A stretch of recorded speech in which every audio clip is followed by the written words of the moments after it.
Artillery is vital to both sides in the ongoing war. The Institute for the Study of War think tank said Russia relies heavily on artillery to offset major deficiencies among its troops.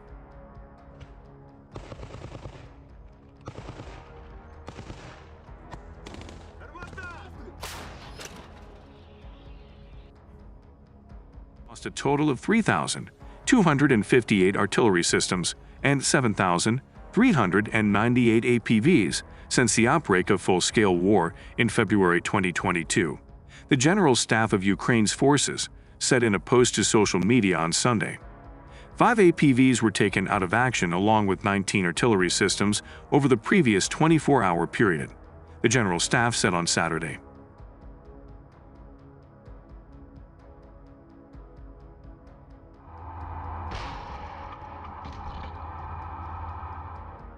Russia launched cruise missile attacks overnight on targets across Ukraine, with several barrages of missile and drone attacks reported by Ukraine over the past week.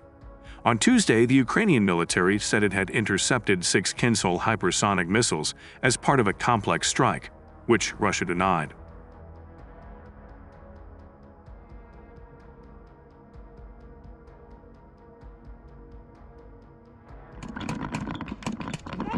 Moscow troops launched several waves of missile attacks from different directions, starting at 9 p.m. local time on Wednesday until 5:30 a.m. on Thursday, the Ukrainian Air Force said in a statement.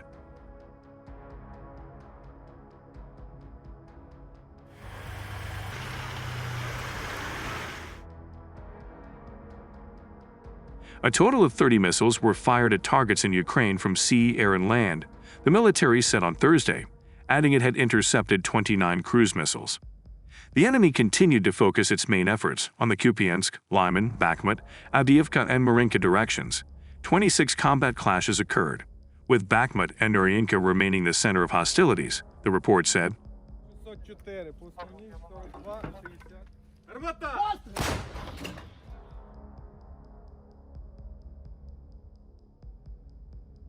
Over the last 24 hours, the enemy carried out 41 airstrikes, as well as 53 MLRS sorties.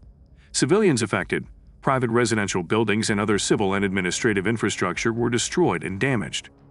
The Ukrainian Defense Forces Air Force launched 15 sorties on areas where enemy personnel and military equipment were located, including 3 strikes targeting anti-aircraft missile systems.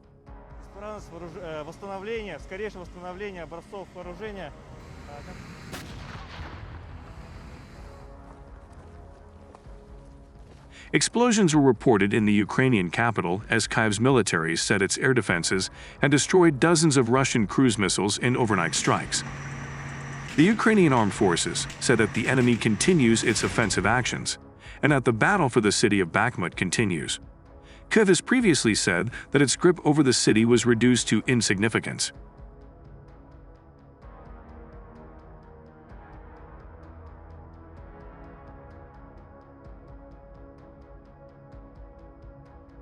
Meanwhile, Ukrainian Defense Minister Oleksiy Reznikov said late last month that preparations for a counteroffensive were in their final stages and Ukrainian troops were being trained to use weapons and military equipment supplied by the West.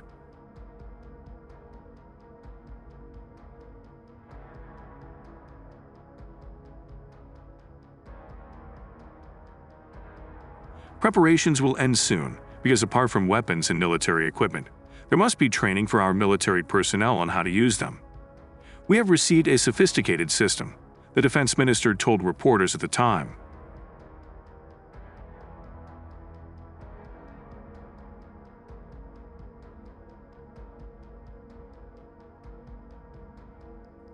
Ukraine continues to launch counterattacks to recapture Russian-occupied territory. It is still unknown when exactly the spring counterattack will begin. This month, Ukrainian President Volodymyr Zelensky said his country will have to wait.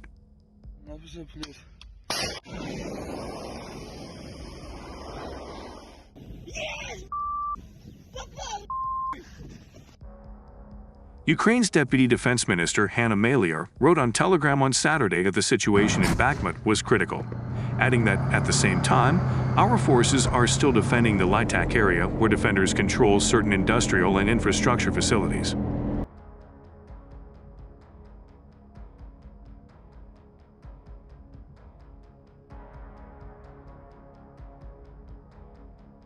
ISTO said that after months of urban fighting, Wagner's forces were nearing a peak, a point at which they could go no further, and that there was no way Wagner could continue fighting outside of the city in its current state of depletion.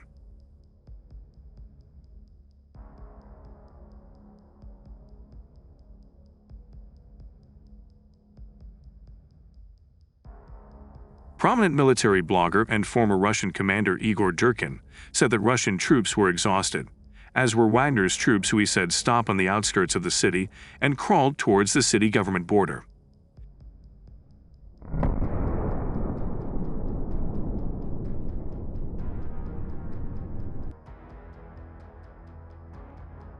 Now we must wait for the enemy's countermeasures, he said in a post in which he described the claimed victory as Pyrrhic and not worth the effort and money spent on it.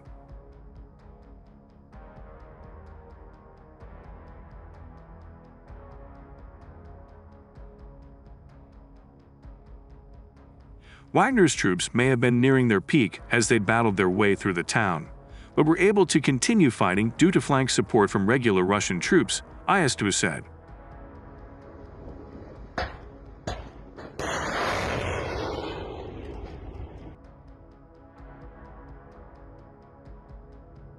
Prigozhin said that Wagner Group would withdraw from Bakhmut on May 25 for rest and retraining, leaving it to the regular Russian military.